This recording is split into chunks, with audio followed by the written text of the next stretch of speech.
Welcome, friends. In our today's session, we are going to discuss about the losses of prestige. In that, we are going to discuss the loss of prestige due to friction and loss of due to the relaxation of steel today. So this is a continuous lecture in a session. So what we are going to conduct in case of in the present conditions of lockdown. So in last lecture, we have discussed the losses about pre-stress. In that, we have discussed the loss due to the shrinkage of concrete. We have discussed loss due to the creep of concrete, elastic shortening of concrete. And these are the types of losses we have discussed up to last lecture. Some numericals also we have conducted, and we have solved some numericals up to last lecture. So today we are going to discuss the two remaining losses in this series of losses of prestige. So that loss of prestige due to relaxation of steel we are going to discuss today. So first we must know that what is the meaning of relaxation of steel.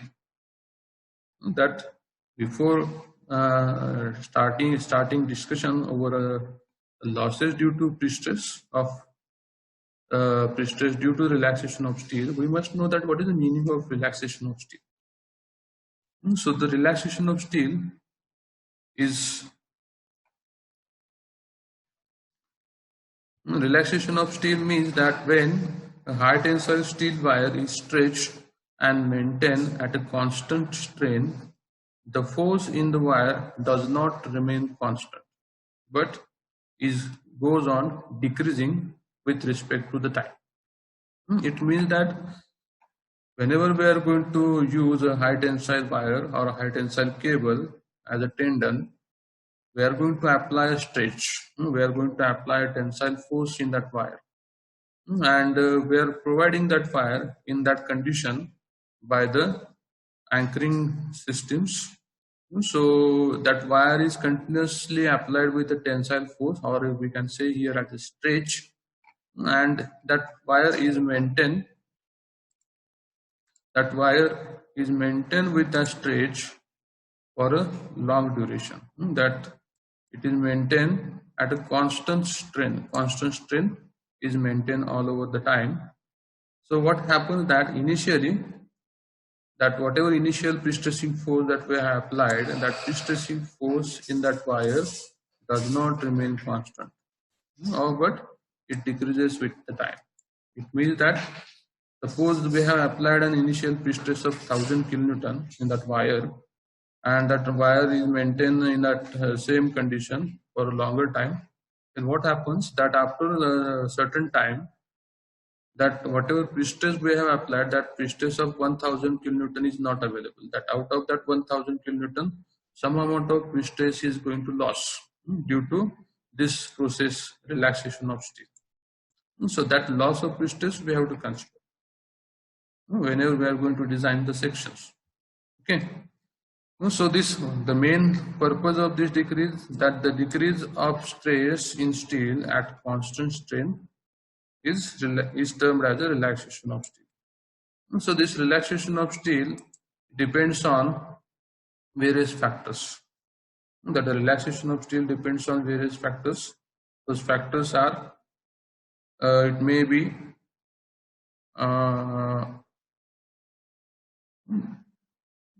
this process of continuous application of force is sometimes may be referred as the creep of steel also. As we have discussed the creep of concrete, same case, steel is also going to happen, and due to that, this loss of relaxation of steel is occurring. So this relaxation of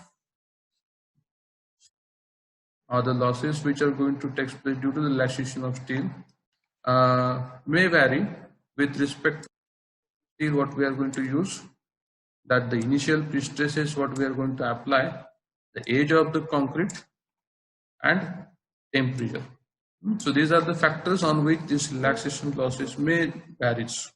That if you change the type of steel, then the losses may vary.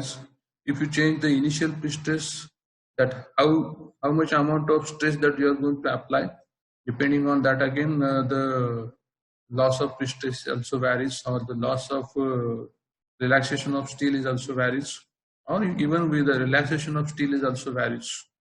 Then that what is the age of concrete, depending on that. What is the age of steel, depending on that. Also, it may vary. The temperature conditions, as we have discussed in previous lectures also, that if there is a large temperature variation, then again there may be possibilities of expansion and contraction of the metal or the steel what we have used. So it may also affect on the relaxation of steel. Okay, so these all factors we have, and all these factors are to be considered by conducting some experiments. All these values of relaxation of steel can be calculated by conducting the number of experiments on the particular steel which we are going to use in the pre-stressed concrete. So by conducting the experiments, we'll be able to find out the particular value of the relaxation of steel. Okay. This is possible. These values are also available with the manufacturers of that steel. So we can get these values from the manufacturers also. That, but suppose some due to some reason, if suppose these experimental values are not available, then we may use IS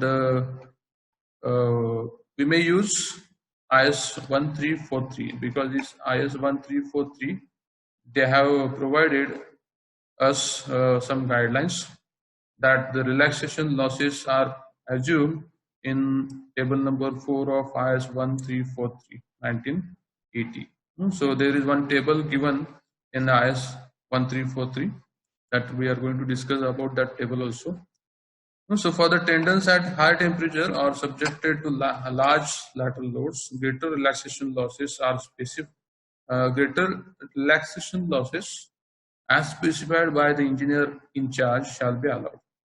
Let's suppose if we are going to use this stressed concrete at some projects, and if suppose the temperature variations are large, and if suppose the large lateral forces are also acting on that member, so in that case we may consider the values as given in IS 1343, or suppose if that values are not suitable, then we may take that values of relaxation losses as specified by the engineers in charge. Whoever engineer is in charge is there, or structural designer or structural consultant is there, we may take the consultation of such experienced person, so that we can take the considerable amount of relaxation loss. Okay, so let us discuss about that table number 4 of IS 1343. So in this table number 4, they have provided the relaxation losses for the pre-stressing steel. These all losses are calculated by conducting experiments, and these experiments have been done, and these values have been taken for a duration of 1000 hours, at 1000 hours, and at a temperature of 27 degrees, which is the standard room temperature, normal room temperature, normal temperature, average temperature all over the globe. So we can take these values. But suppose sometimes what happens that, just like in our case in Pandharpur or in some part of the Maharashtra, normal temperature is near about 35 degrees centigrade. So in such cases, we have to consider those effect of temperature.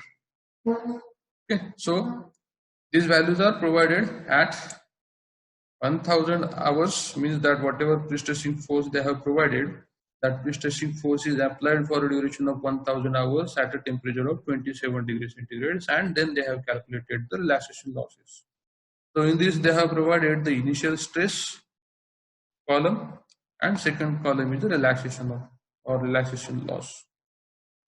So whenever, now this is the initial stress, means that how much amount of stress that you have applied to the pre-stressed concrete section. Okay. So if you apply the 50% of characteristic strength, that strength on the member, then that whatever losses are occurring due to the relaxation, those losses are very, very negligible. So we can say that the 0.5 times Fp. Fp is the characteristic strength of the pre-stressing steel. That whatever steel that you are going to use, so that characteristic strength of that steel is known to us. So if we know that value of characteristic strength of steel, then if suppose we are going to apply the force of 50% of that characteristic strength of the steel, then the losses in the steel due to the relaxation are very negligible. So we can take equals to 0. Fp, remember that we are using the high tensile steel wires, so those are having very high tensile strength. So that characteristic strength of such wires is also heavy or more. Suppose if we apply 60% of characteristic strength, then the losses in steel can be considered as 35 Newton per mm square. If we are going to use 0.7, means 70% of characteristic strength, then we have to take the value equal to 70 Newton per mm square. If we are going to apply total pre-stress, initial pre-stress of 0.8 times Fp, that is 80%, then the losses what we have to consider is 90 Newton per mm squares. So here we can see that as we are going to increase the initial pre-stress with respect to the characteristic strength, so the losses are also going to increase. So suppose now if you apply a initial pre-stress of 0.9 times Fp, that is 90% of the characteristic strength of the steel, then we will found that there is a very large amount of relaxation losses are going to occur. So which will be not a feasible condition, that it will be a dangerous condition, that if we apply a pre-stress of which is having 90% of the characteristic strength value, then it goes to be a very dangerous condition, that whatever pre-stress that you are going to apply, that pre-stress may get vanish after some times. Means suppose if you want to apply a pre-stress of 1000 kilonewton, then that pre-stress may varies considerably, so that it may affect on the stability of your structure. Means what happens, suppose if you want to apply 1000 kilonewton force, but suppose that 1000 kilonewton force is more than 0.8 times Fp, it means that after some time almost 90 Newton per mm square, means it is a considerable amount of loss, that very large amount of pre-stress is going to vanish after some time. So it means that whatever pre-stress that we have designed that section, that much pre-stress is not available. So it is a very disastrous condition, that whatever structure you have considered you are going to construct, that structure may get fail. Okay, so to avoid that, it is very important to calculate the relaxation of steel losses. Okay, so that's why we are considering this clause number 18.5.2.3 for the relaxation of steel. Okay, so we have to use this table number 4 for the determination of losses. Okay, now as I told you, the same conditions are provided here, that if the initial pre-stress is 50% of characteristic strength, then the relaxation loss is negligible, it can be considered as 0. If the initial stress is 60% of characteristic strength, the relaxation loss is 35 Newton per mm square. If the initial stress is 70% of characteristic strength, then the relaxation loss is 70 Newton per mm square. If the initial stress goes to the maximum limit, which is 80%, the characteristic strength, then the relaxation loss is 90 Newton per mm square. Okay, so these are the relaxation losses.